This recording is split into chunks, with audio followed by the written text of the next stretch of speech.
Welcome to Security Nation, an ESA podcast that brings you the voice of electronic security and life safety. We bring on security pros to discuss the latest industry happenings, new technology, and best practices, telling your story to become the ever-present voice in an ever-changing industry. I'd like to introduce this episode's guest. We have Breyer, Vice President of Design and Compliance at Zeus Fire Security. Thanks for coming on the podcast today, Greg. It's my pleasure. Thanks for having me. Yeah, absolutely. So one of the ways we usually like to start these episodes is giving a little bit of your background, how you got involved in the industry. What brought you here? Tell us your story a little bit. Sure. Tell you my story. I love it. Thanks for the opportunity. So I spent the first 20 years of my career in the public sector. So that was primarily in fire and emergency services. Had a great opportunity. I worked in the greater Philadelphia area primarily and was able to serve as a fire marshal, a chief, emergency management coordinator, and had a great opportunity to be able to work with the public. And in my interaction with the public, work with fire alarm systems, sprinkler systems, security systems. So the first 20 or so years of my career was in that space. And then I transitioned out and I spent 4 years at a family-run business, great business, local to the area that I'm from, which is the greater Philadelphia area. And I spent 4 years there, and I started in sales, ended up being sales manager, went into operations, and served as the corporate officer for the low voltage division of that business. And in 3 years today, I was able to come on board the Zeus Fire Security team and have my first opportunity to work in the private equity space. And I've been here for 3 years, and I've had a tremendous opportunity to work with some incredible talent. I started as the director of fire business development, and then as my career developed and the opportunities offered, I transitioned into my current role today, which is the vice president of design and compliance. I traditionally offer a little bit about myself also. I'll take it one step further, if I may.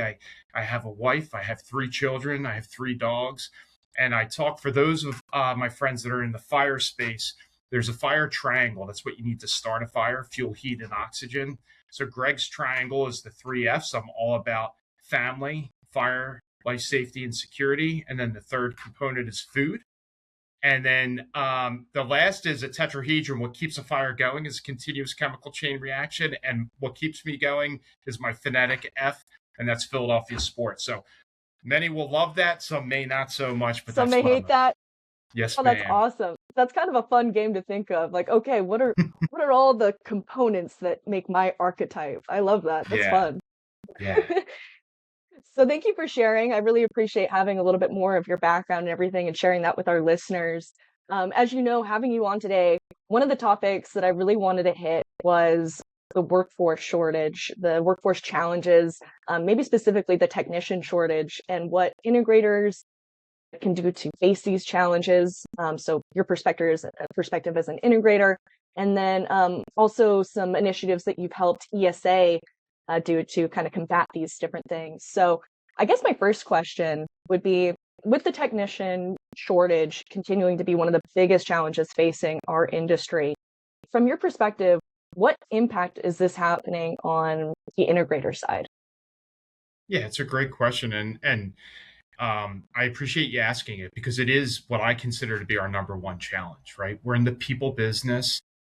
We provide life safety systems. We protect people and their property. And the way that we do that is by installing, maintaining, inspecting, testing, servicing, and monitoring systems in the access control, fire, life safety, intrusion alarm, and video security space. So what I've experienced, what I've learned is that we do, frankly, have a shortage of technicians and those that are prepped to be in the workforce today to serve this space. So it's our obligation, in my opinion, to see what we can do. And there's some initiatives I think you were alluding to with driving awareness, situational awareness, that there is a field. It's a great opportunity for people, for young persons that are going to their next phase, whether they're going into college or they're looking for an alternative to that, or an alternative, There's a great opportunity for them to come into an industry where they can make a career of it and really have meaning and add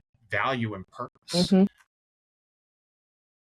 Yeah, I mean, I think that's one of the things is that we have this industry, there is all this meaning and purpose. Do you think that maybe the industry needs to change the way that it markets to technicians as far as markets how there are so many viable careers for younger generations in this industry? I do. I mean, I would say at a macro level, we have an opportunity to market the trades in general, right? Like certainly, this space, the security and fire space, is especially near and dear to my heart. But I would say this construction related industry as a whole has a tremendous opportunity, and we have a tremendous shortage. So I think there's power in numbers, and I'm awfully supportive of when organizations come together, right? Instead of having individual voices, they have a shared voice and drive a common message. And that's we need good people to come into this space, into this construction related and low voltage field. And there is a lot of opportunity and increase the awareness because I know just from my kids and their friends, there are a lot of people that don't even know that this exists. And in the security and fire alarm in particular space, in particular, I think we have an additional disadvantage in the sense that uh, we often operate as subcontractors in a construction space, or even an additional layer down as far as people just Hmm. don't know. They don't know what they don't know. Right. Um, and it's our opportunity to find ways to effectively communicate that. So to your point, like campaigns and having a shared voice with other stakeholders, getting into the schools. And I don't mean just those for further education. I mean getting into the schools in junior high, right? Like that. I love the tech education programs that are out there and developing, working with our partners that are elected officials so that we can drive incentives and promotions and awareness of this. This is what we need, right? Like the need for security and fire is not going to go away.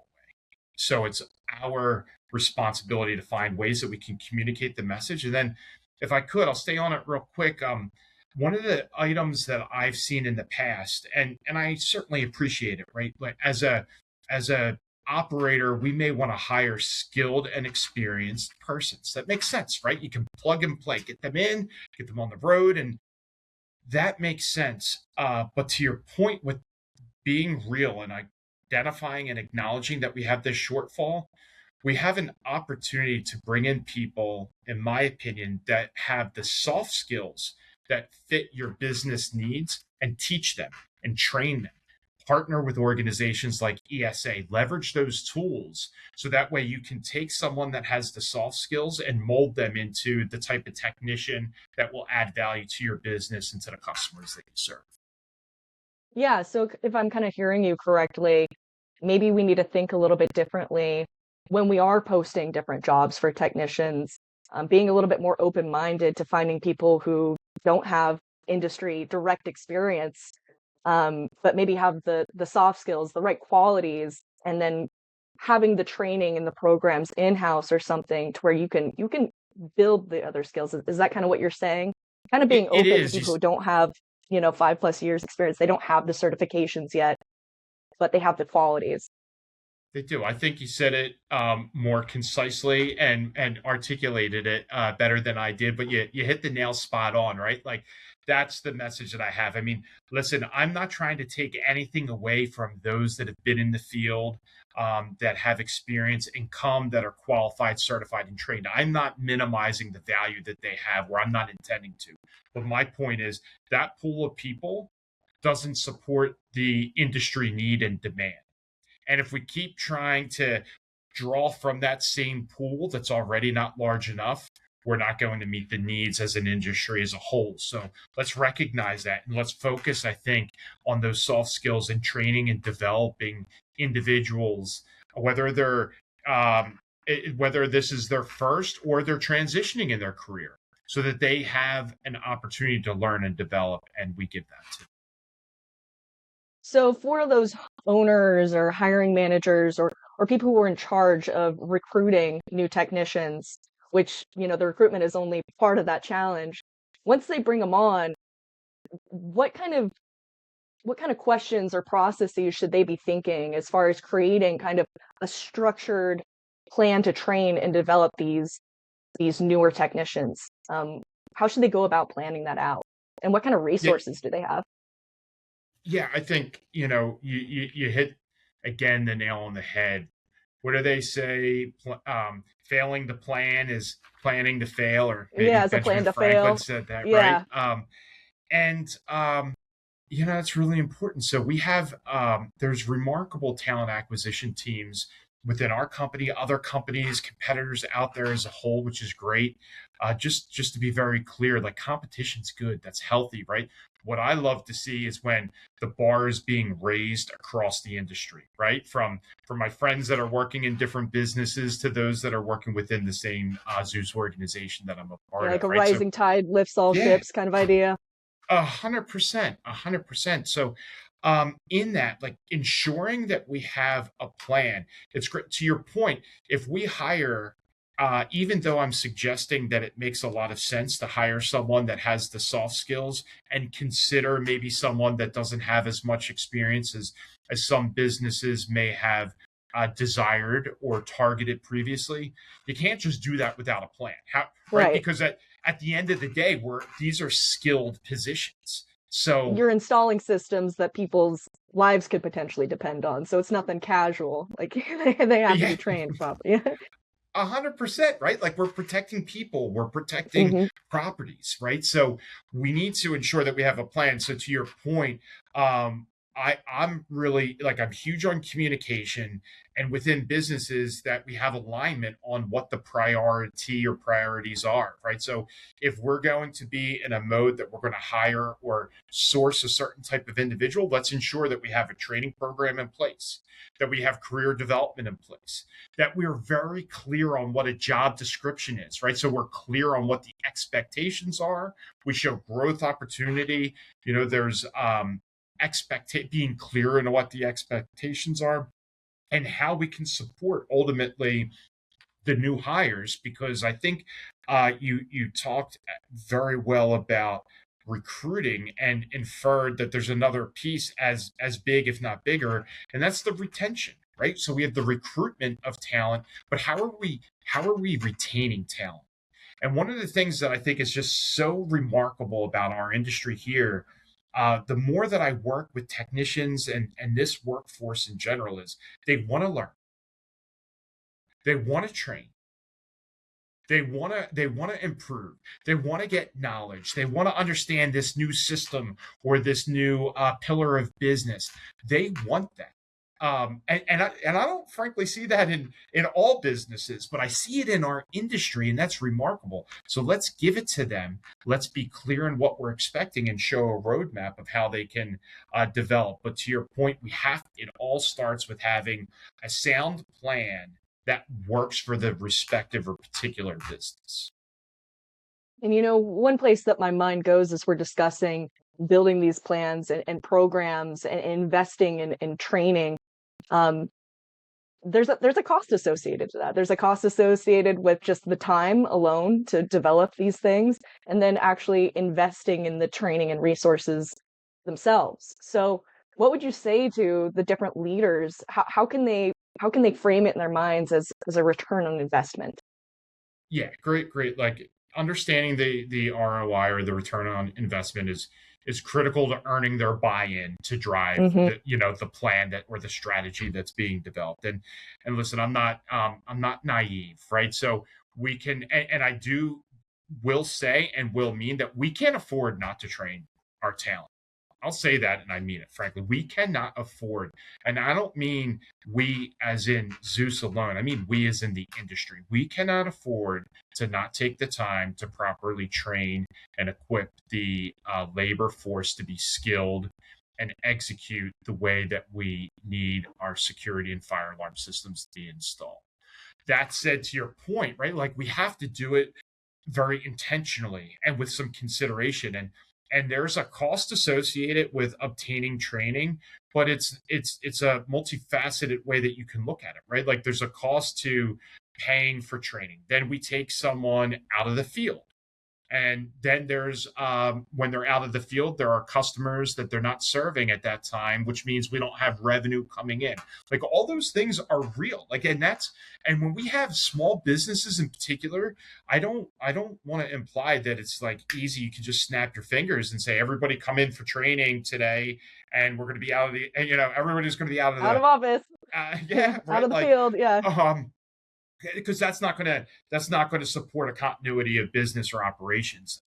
So on the one hand, we can't afford to not train the team, but on the other hand, we have to be very aware of the impact and ensure that we're being intentional and considerate, ensuring that we're training the right people the right way at the right times that align with the strategy that works for that respective business. I really like how you put it that we as an industry can't afford not to invest in training, which implies that there are some implicit downstream costs of not investing in training.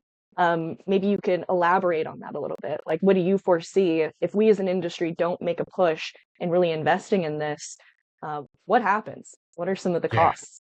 yeah, that's a great question, right? And I think I was working with a coach, and I had a mentor and I had a coach, and they've helped me immensely. And one of the things that I worked on, because it was frankly a shortcoming of mine, was taking the time to pause. Right. So like I'm built and structured as one of those people that's like, go get them. Like, let's get it done. Let's get it fixed. And I don't think I'm alone in that mindset. And there's value in that. But what happens when I operate in that mode and I don't take the time to pause? I'm gaining tunnel vision at that point and I'm not seeing the big picture. And leaders and business owners and operators are in positions where it's critical to be strategic and see the big picture, right? So while we could look at upfront costs and upfront value and return on investment, right, to your point, I think it's incumbent on us to look at the big picture.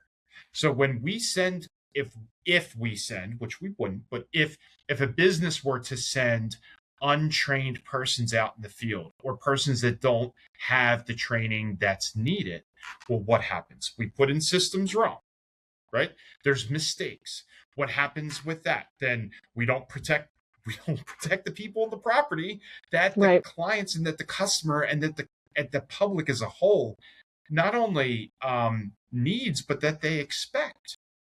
And then play that out even a little further. So, and this is something that I see a lot of times when I work with operators that are integrating a new training type program. Is okay. I understand we need to train. There's a cost to our business, and like a lot of businesses, we need to hit targets. We need to hit daily, weekly, monthly targets, right? Like pulling them out, all the things that we talked about before, and um, there's the cost of pulling the person out. But what gets missed is the value of when you have someone skilled in the field. Now let's look at that. What happens then? We send someone in the field that's skilled and they're trained. What do? They work more efficiently.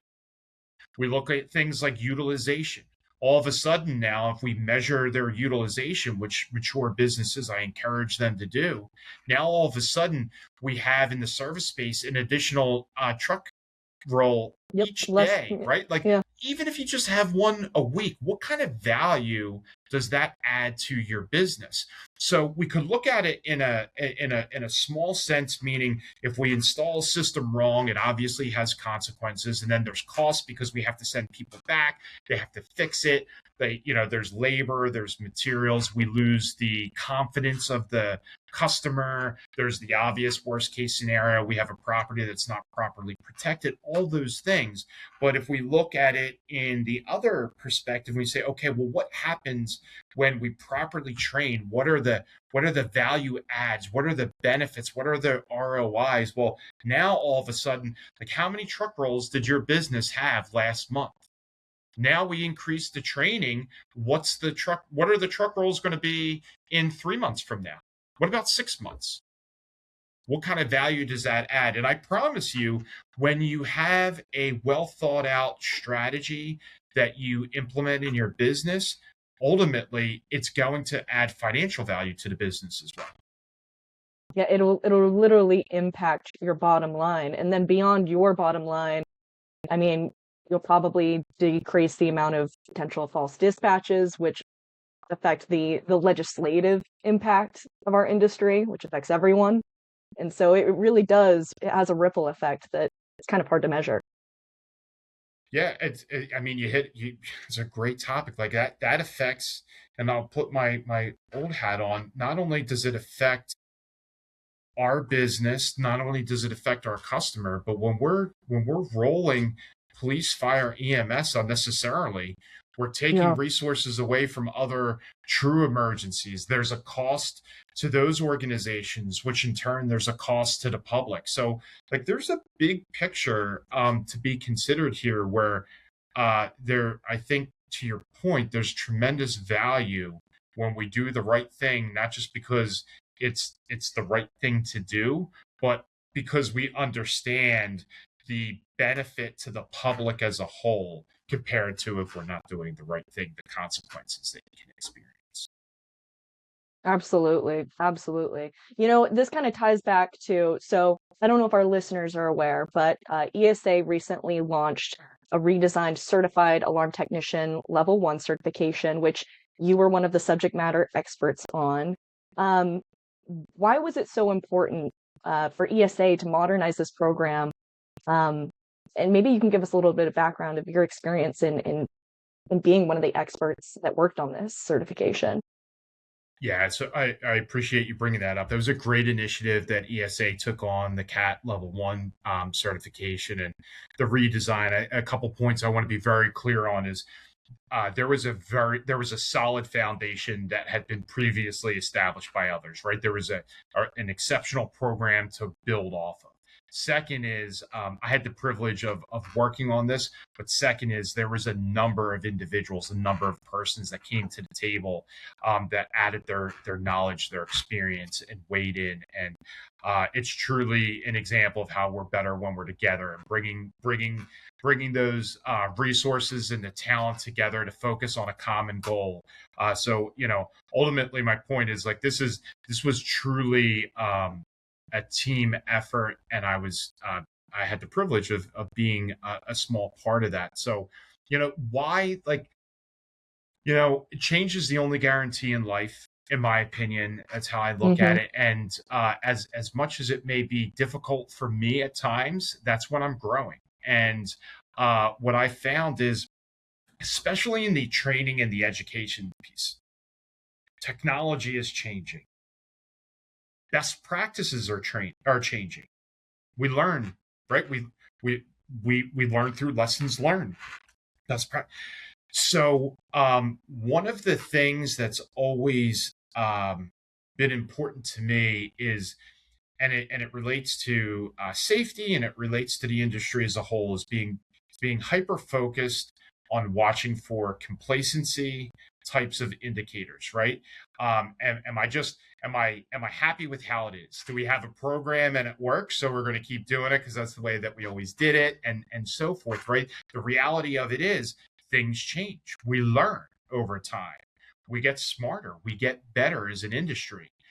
So I think in that mindset, ESA came together and said there was a great product that was put together some time ago, and now we've learned a lot more since then, and we can refresh it, and we can polish it, and we can add some new technical information, which I think was excellent.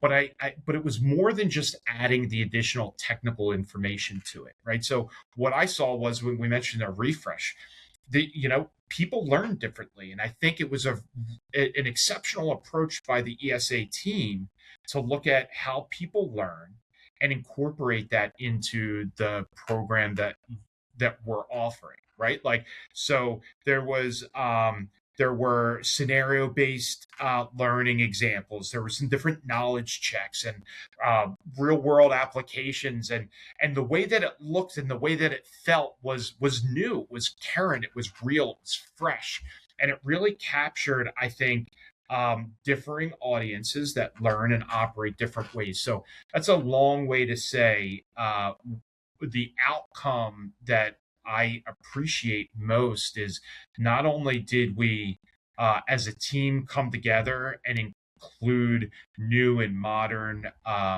technology and information in this space, but we did it in a very intentional and considerate way that I believe adds value to current and most importantly, future audiences. No, that's awesome. I mean, yeah, it's been really cool for me, within ESA, be able to see all the work that was put in it behind the scenes from, our volunteers like you and other experts that you mentioned that worked alongside this. And, we had literal experts in learning. Like there's like a psychology that they put behind it. It was really, really cool. And I'm so excited that it's now released and everything. And I mean, more importantly, kind of like we've been discussing throughout this podcast, is the hope that this will be one of the ways that we can address the technician shortage and the challenge, kind of giving more tools in the toolbox for integrators to bring on new talent and get them developed not only well but quickly. Not having as much downtime. From your perspective on the integrator side, do you feel like as you're working on this and now that it's live, that this do you see its application in addressing this larger workforce development issue?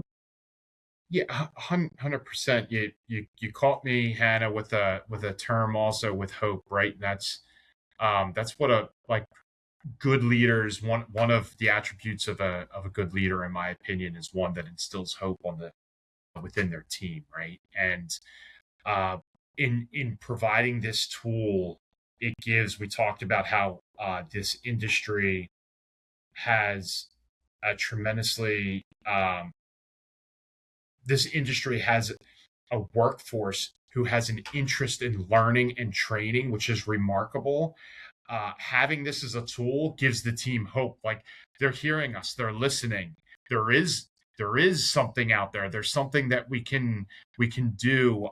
So I love that.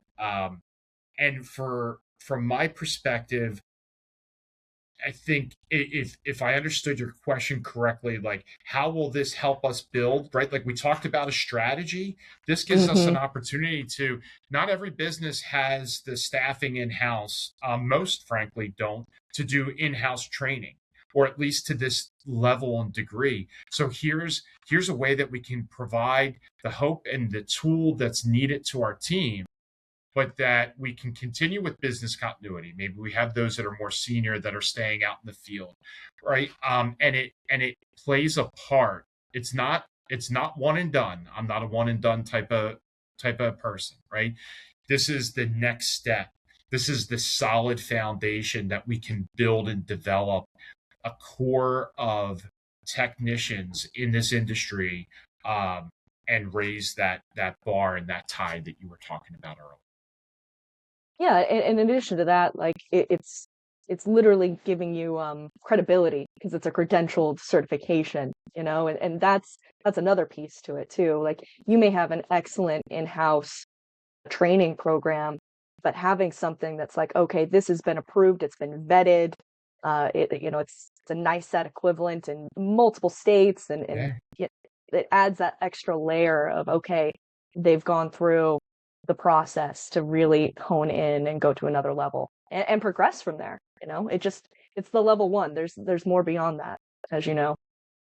100%. Like, listen, I like to say to people, and I've heard it before, right? So most things that I say, if they add any value, I usually, I picked it up from someone else, along the way. And I think that's one of our responsibilities, is to learn from one another and share and communicate important messages.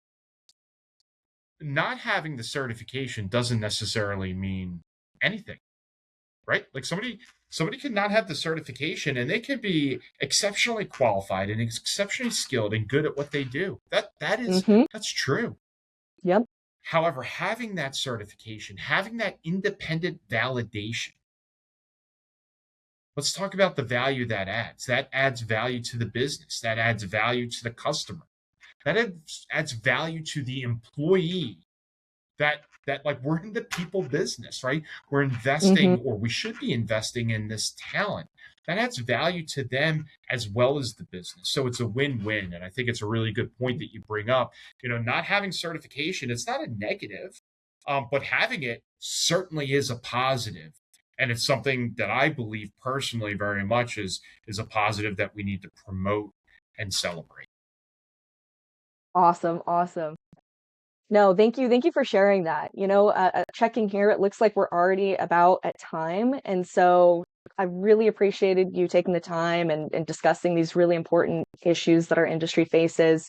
If we could just kind of give it like a close, if you could have one takeaway message that you could give to our listeners from listening to today's podcast, what would it be? Yeah, it's been my pleasure. I appreciate your time today, and it was awesome to be able to discuss a topic that I'm really passionate about. So thank you for having me, Hannah. My takeaway is, listen, what we do matters, and when I say what we do, I mean the industry as a whole. We protect people and we protect their property. We're only as good and we're only going to be as effective as our people. We can't afford to not invest in them. We have a remarkable opportunity that traditionally our industry presents team members who want to learn, they want to train. We discuss the return on investment to the business and to the public when we do the next right thing. There's a business case out there, and I won't go into the details, right? But they take a hard look at Nokia.